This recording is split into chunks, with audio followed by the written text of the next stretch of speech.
whenever the prefix mal comes before any word, tells the word to be bad. Malabsorption means bad absorption. Malposition means bad position. Malpractice means bad practice, and so on. So malabsorption is simply a clinical term.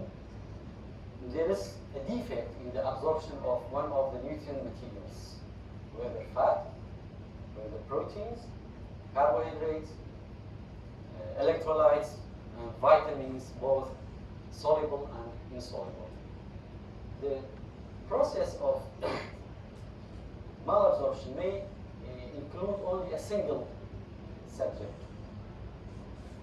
For example, isolated B12 deficiency, or it's a global, generalized, including these elements.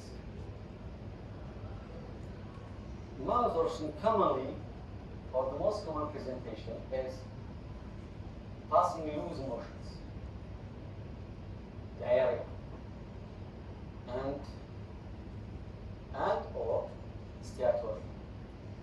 The diarrhea not necessarily to be steatorrhea, but when it becomes steatorrhea, characterized by a greasy stool, very foul, frothy, copious, and it is difficult to be flushed from the lavatory. Okay? What defines the steatorrhea? All these features due to increased fecal fat. Whenever the fat is increased,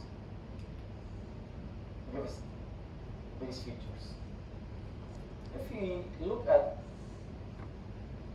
pathogenesis of malabsorption, it causes through two steps, two defects.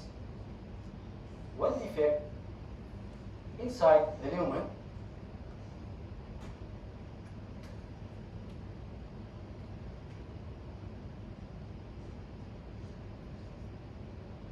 suppose this is the gut, these are the epithelial cells. This is the lumen. Either the defect in the lumen or at the epithelial stage. Any defect in the digestion, breaking down of the nutrient materials inside the lumen, whether due to pancreatic exocrine or any primary exocrine insufficiency, or bile salt deficiency, leads to defective breakdown, defective digestion, and it's called maldigestion and bad digestion. Okay? The second stage, there may be a good digestion, but the defect at the epithelial surface. Uptake by the epithelium. The uptake will be okay, but the transport from the epithelial surface through the lymphatic system will be defective. This is how the malabsorption occurs. Okay? This is what I told you now. Bad digestion due to bile salt, due to pancreatic enzymes, due to brush border enzymes, effect of any of this absence or marked reduction in the amount leads to maldigestion.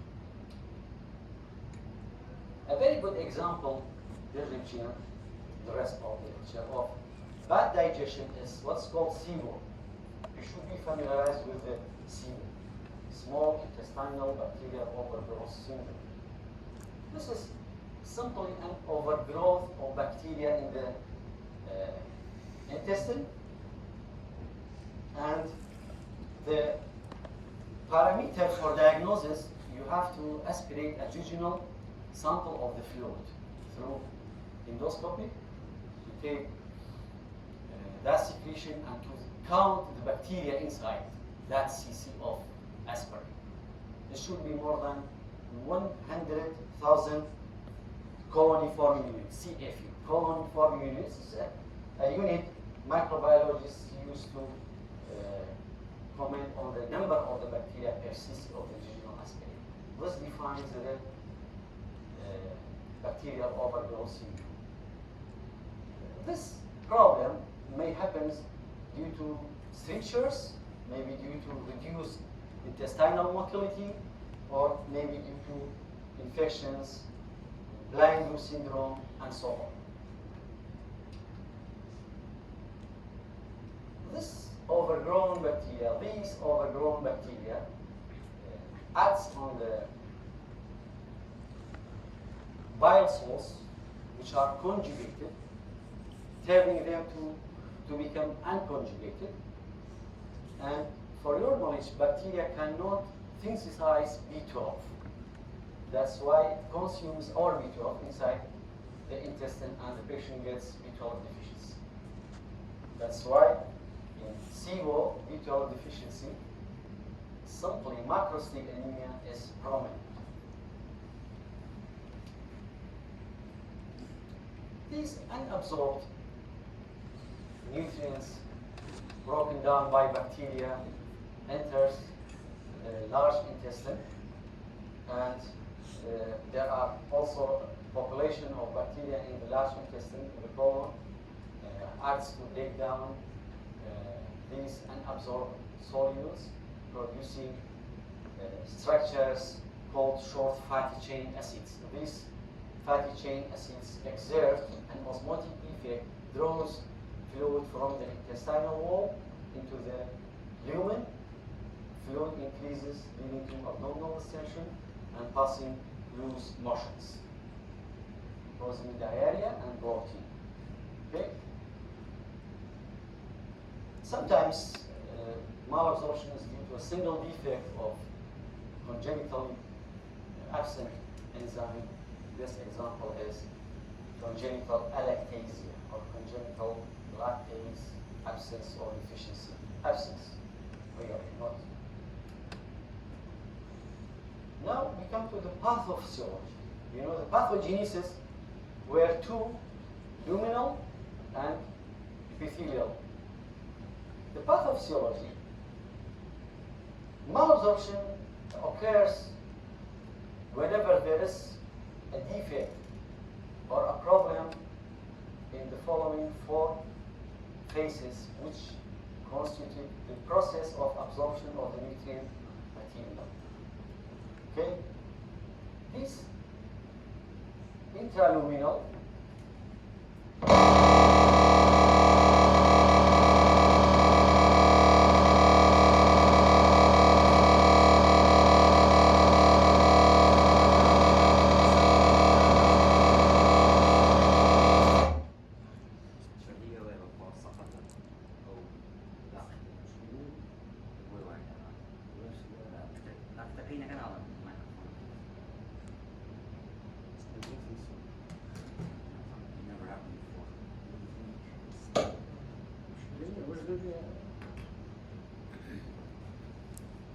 slides بالنسبة شيء كويسة.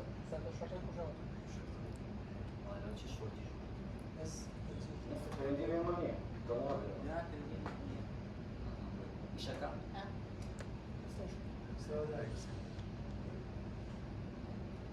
كاربون. كاربون. زمان فوق.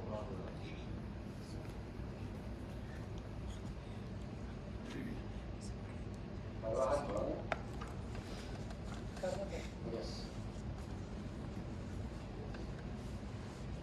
They're trying to secure me because in the best also can. No.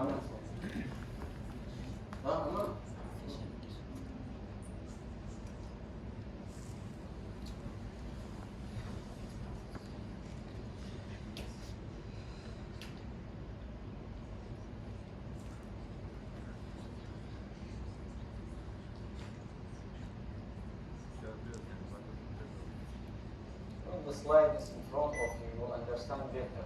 Otherwise, without slide, I can't lecture you. Taki nic nie wiem, sztykłaru ja opiema na zoruna. Pomnardu.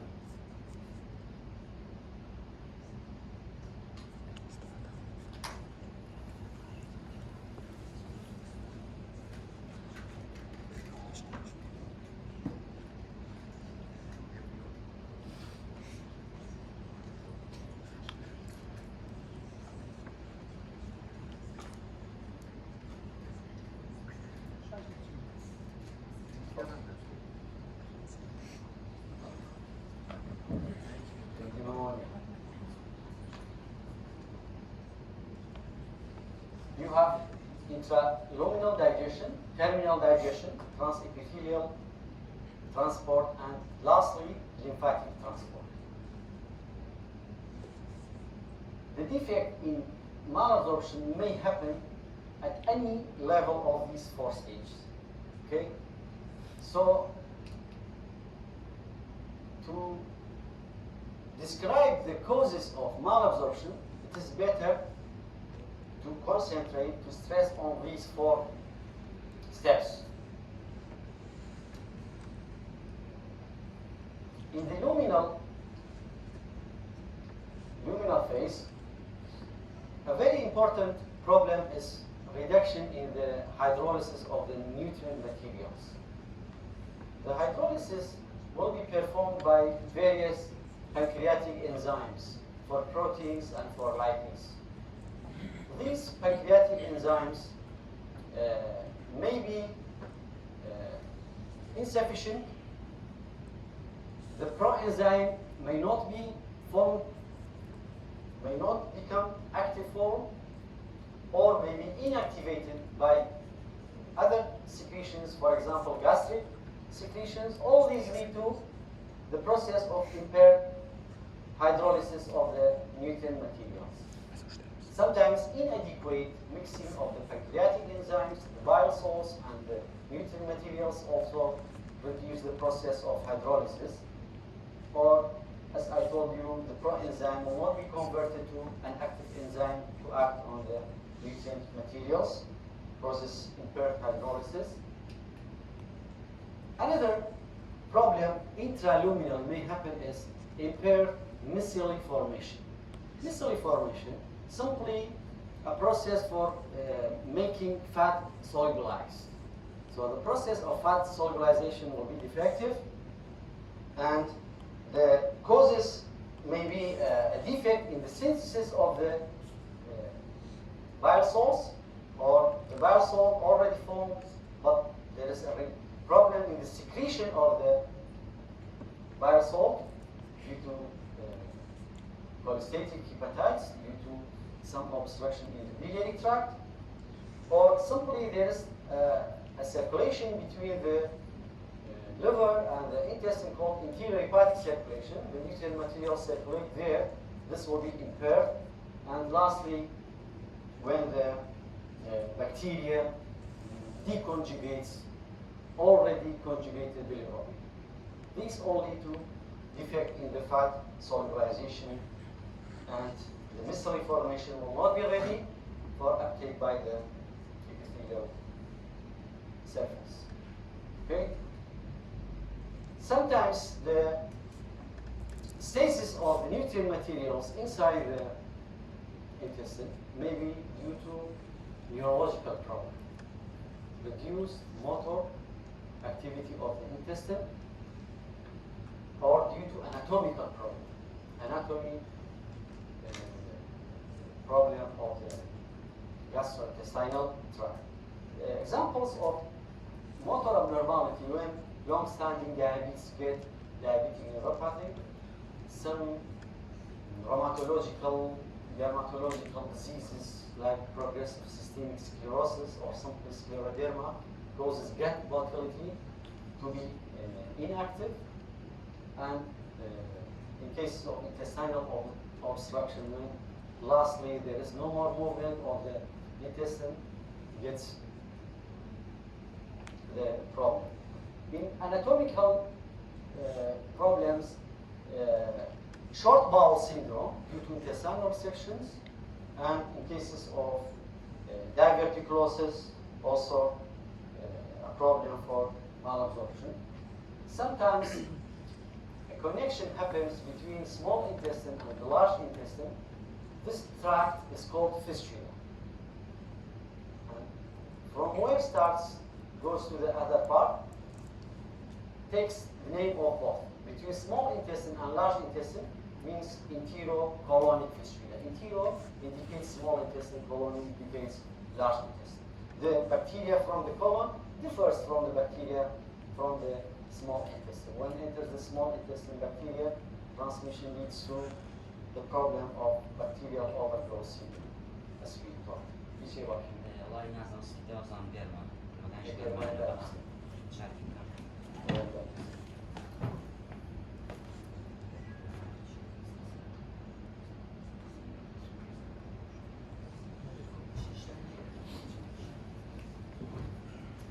بگم بردام بگم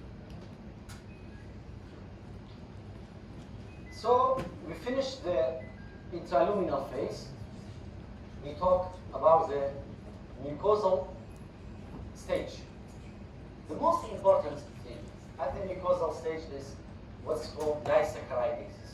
There are special enzymes called BBE, brush border enzymes. BBE, brush border enzymes.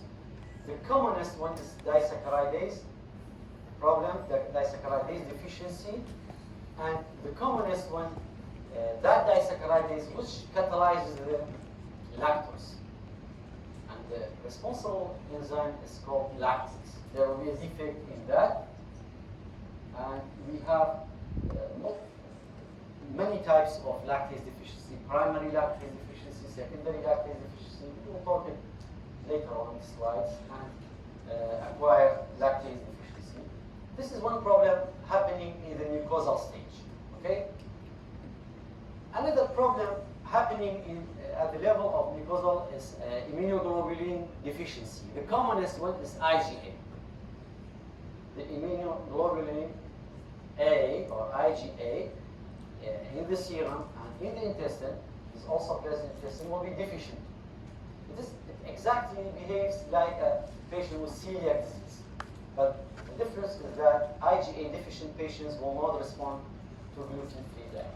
I got them in my head. I'm only a single choice question. Okay? But I'm going to move over to another defect at the level of the mucosal stage is a problem in zinc absorption. Selective zinc absorption leads to, this happens usually at pediatric age group called acro يعني panjakan, fingers, acro dermatitis enteropathica, يعني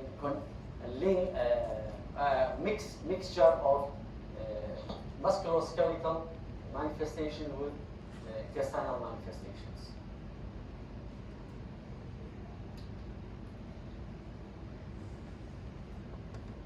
In general, the mucosal problem, the mucosal stage problem, may be inherited or may be acquired.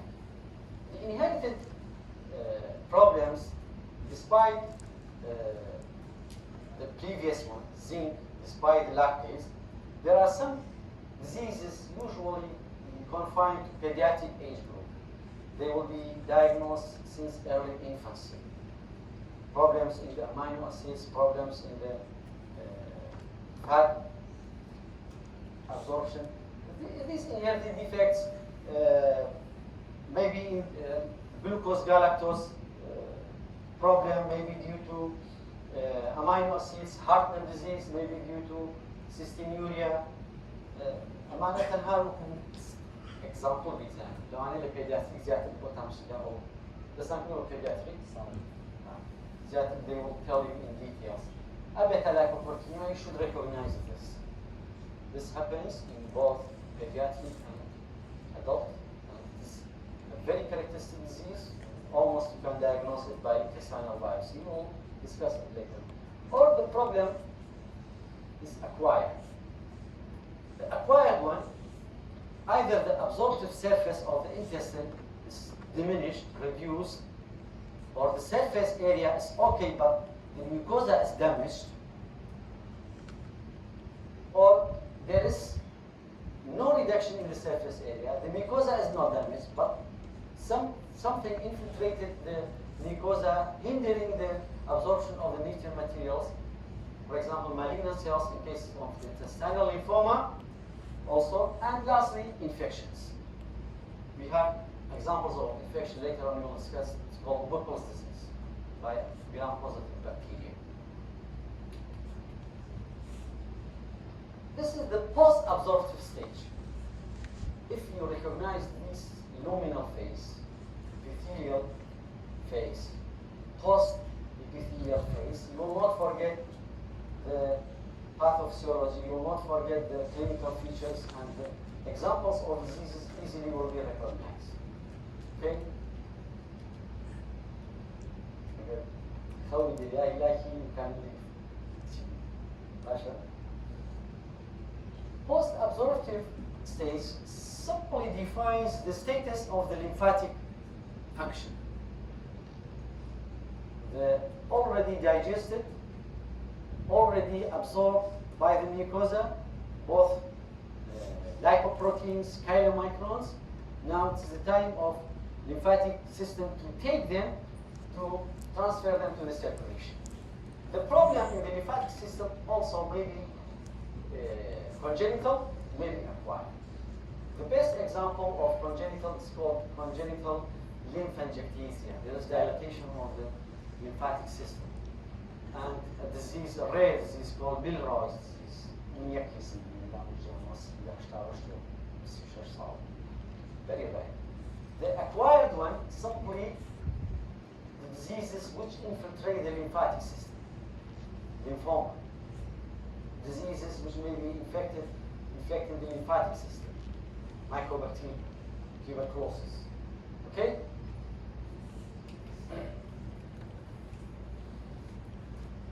Who are at risk to get malabsorption? Any person, including us, and you, at increased risk of getting malabsorption in the following situations. If he uses alcohol in excess, if he uses laxatives on the chronic constipation in excess, if he uses antibiotics in excess, on he have except antibiotic and those who travel to areas which are endemic to intestinal infections, and in cases of either disease of the intestine, there is a medical disease of the intestine, or there is an operative procedure on the intestine, surgical and medical. Clear? What? Yeah, appendicitis is functioning شوية لازم شو بروتين هو توش عمليات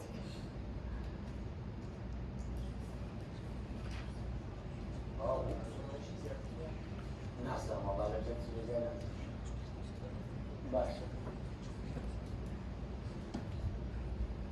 If you want to know the clinical features or manifestation of malabsorption, in medicine, if you know the pathogenesis, if you know the pathophysiology, you will not forget the manifestations. So these manifestations listed here, along with the underlying explanation for that feature, for that manifestation. Okay? For example, the patient gets weight loss and malnutrition. Why? Because they cannot intake food sufficiently. There is mal-digestion and mal-absorption of the protein. That's why they get weight loss. The patient gets diarrhea, basement pain, unabsorbable solutes, exerts osmotic effect fluid to the intestinal wall, intestinal lumen, and the contents of the intestine become more fluid and gets diarrhea. Flatus due to the breakdown of the unabsorbed carbohydrates, formation of gases, methane, carbon dioxide, hydrogen, all these causes flatus, causes abdominal distension, causes abdominal pain. Features of the mouth may get angular stomatitis, may get chelosis, may get glossitis. All these are due to vitamin deficiency. Okay? Bone pain, calcium and vitamin deficiency. Tetany, paresthesia, magnesium and calcium problem deficiency. Weakness may be due to dehydration or may be due to electrolyte imbalance, hypokalemia. Isothermal hypotension due to fluid retention, fluid depletion, mostly decrease the urea and creatinine. Amenorrhea or decreased libido, mostly association with proteins. All structures in the body, the precursors mostly proteins, so they get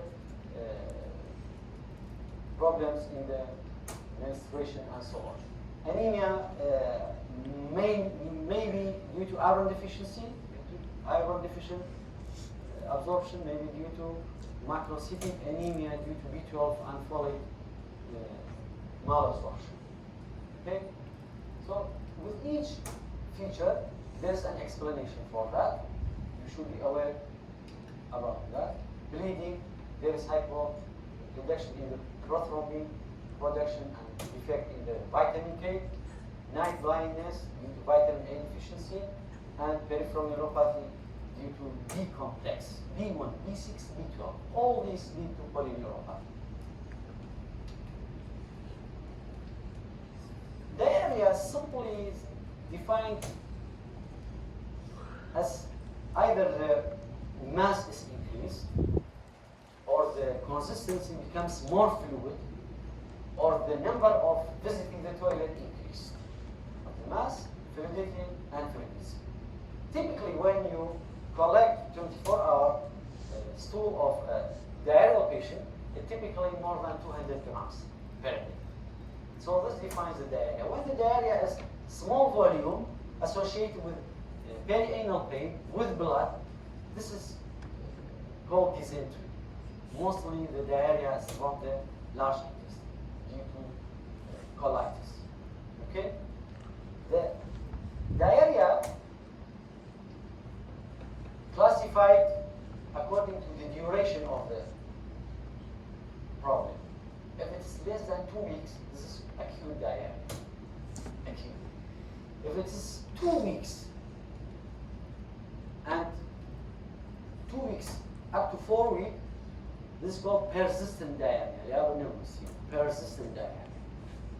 4 weeks and above, chronic diarrhea. حدش diarrhea.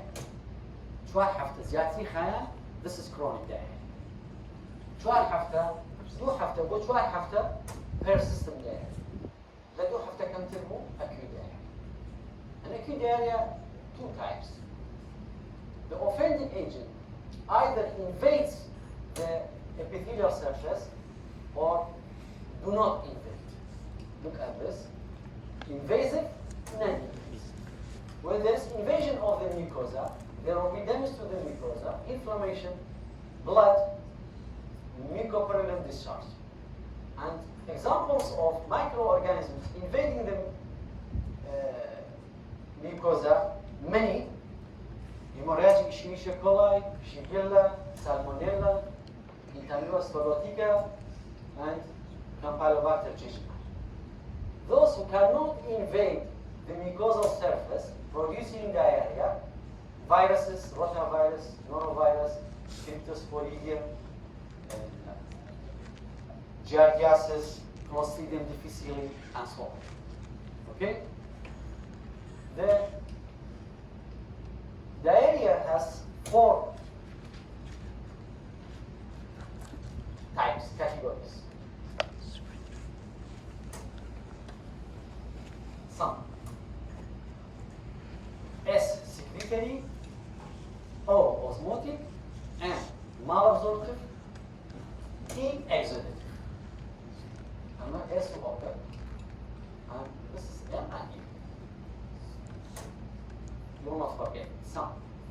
The S one, the stool is isotonic, and diarrhea do not stop by fasting. It continues even if the patient is fasting. Okay? Osmotic. Osmotic is due to the osmotic effect of absorbed solids inside the intestine, which exerts the fluid into the intestine and makes the stool fluid pass as loose motion.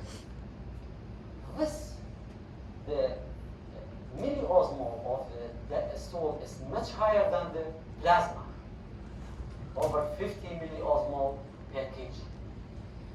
And this disappears with fasting. Abates means disappears, none. This is the oral. The malabsorptive, due to generalized failure of absorption of nutrient materials, and this is also relieved by fasting. Relieved by fasting. The exudative means there is some invasion of the epithelial surface of the mucosa of the intestine, pass, lose motion, and this will not be stopped by fasting. That means when the patient doesn't eat, it stops. Ama exudative, partition gelirse fluid biyolojide değerli her continue unless you will treat the infection. Okay? Isotonic. Sometimes the problem is not infectious, but in exudative, it is always infectious. But I'm happy you do not stop by. Yes. Steatoria, we defined it before. Second, you have to diagnose a case of steatoria by quantitative and qualitative. Quantitative, just simply collect the stool for 72 hours and estimate the fecal content. Usually, in 24 hours, we pass less than 6 grams of fat. Typically, steatorial patients pass more than 6 grams per day fat in their stomach. And a real steatorial patients usually passes more than 20 grams of feces in 72 hours, in 3 days. Okay? That was the quantitative, your quantity. The qualitative, this test just tell you there is an increased fat content. Sodium 3, sensitivity more than 90%. You have acid steatocrete. This is a gravimetric method. 95 to 100% sensitivity to specificity. And you have near infra reflectance assay. It's exactly the same of stool collection for fat.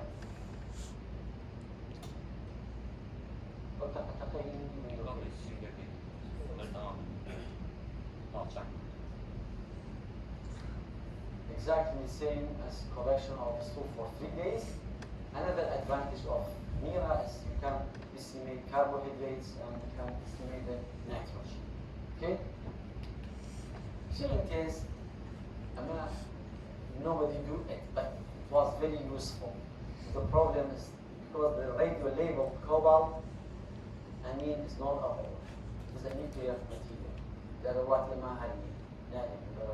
sanctioning nuclear product. Very simple. Oral cobalt. This B12 assesses the B12 absorption. It tells you the integrity of those anatomical areas which are responsible for B12 absorption at the level of stomach, gastric, pancreatic, and eye gland. If there is any problem in this stage, any one of these, the B12 absorption will be defective. The radio-labeled cobalamin orally given, after 1 hour, you will give 1 milligram of B12 intramuscularly. This intramuscular B12 to saturate the hepatic binding sites of B12 in the liver. And you will collect urine for 24 hours. If less than 10% of the orally radio-labeled cobalamin is excreted in the urine, there's a defect in the B12 absorption. Very useful, but nobody now do it. The method of choice of estimating B12 is now just serum B12. Okay?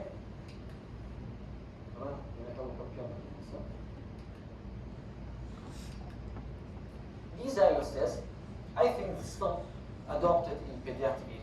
Very useful, exclusively. These are exclusively absorbed in the proximal small gut, in the duodenum. little part of the tissue. And D-xylose is naturally a pentose monosaccharide, and you will give to an overnight patient or child fasting overnight about 25 grams, and you collect urine for 5 hours, and you will estimate the D-xylose in the urine. Abnormal case is usually less than 4.5 grams. يعني تقريبا less than 20% of the ingested one.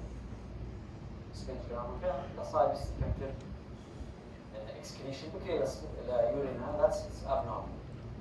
Some دموي بيبقى renal clearance وهي absorption وهي some false positive. يعني عندك result دستك هيك عليه positive ولا 400 جرام كم ترى ملام فين بوني absorption defective. يبقى renal problem مثلا renal dysfunction. Yeah, the urine sample is inadequate. Generally, عندك يرشلون عندك بوكر دكتور. يعني the gastric emptying is delayed. يعني ساعات كتاوي سا نسبة الناس يجينهم يجينهم to reabsorb. Okay? يعني there is marked ascites fluid in the abdomen.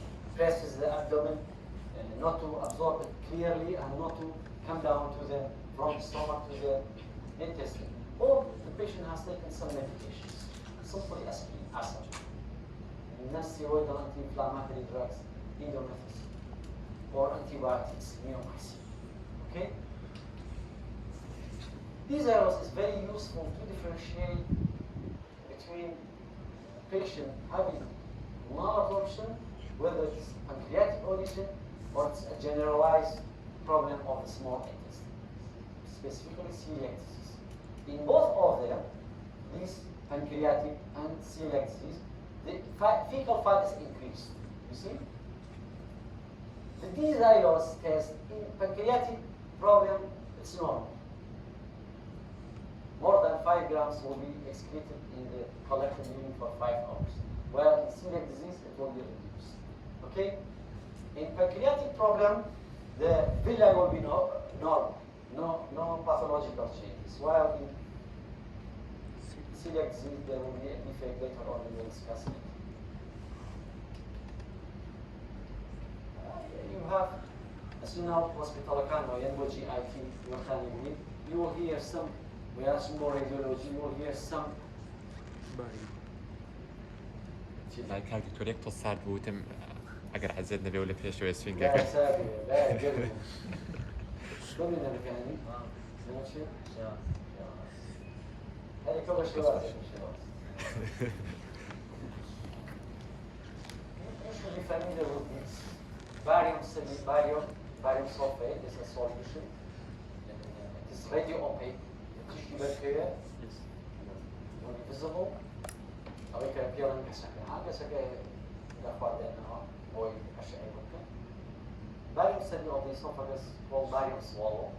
Barium study of the stomach called barium meal. Barium study of the duodenum called duodenography. Barium study of the small intestine called barium flow. You should know these terms.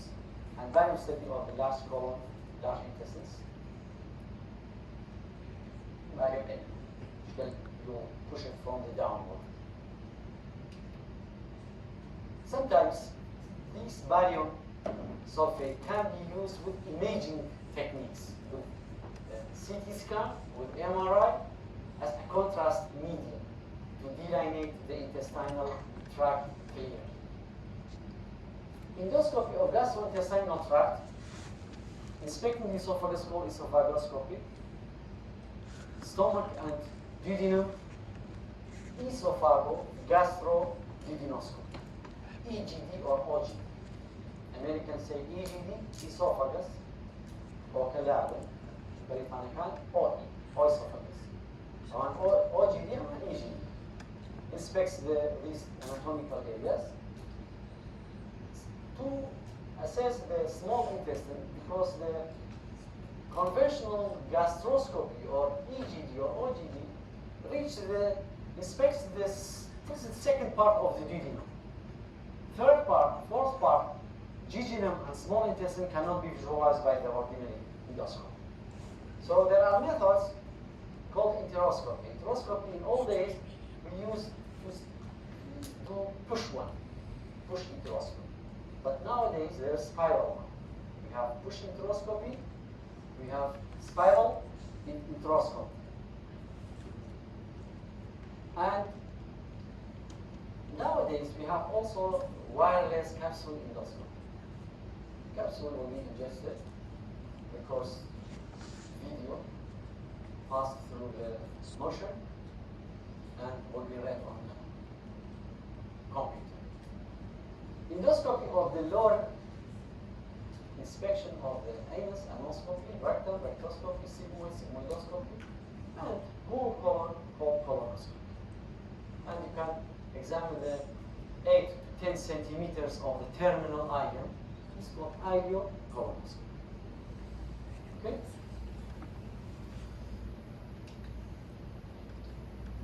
Endoscopic distal duodenal biopsy taken one of the procedures to reach the diagnosis of malabsorption cases, to take duodenal biopsy for the status of the villus histopathology.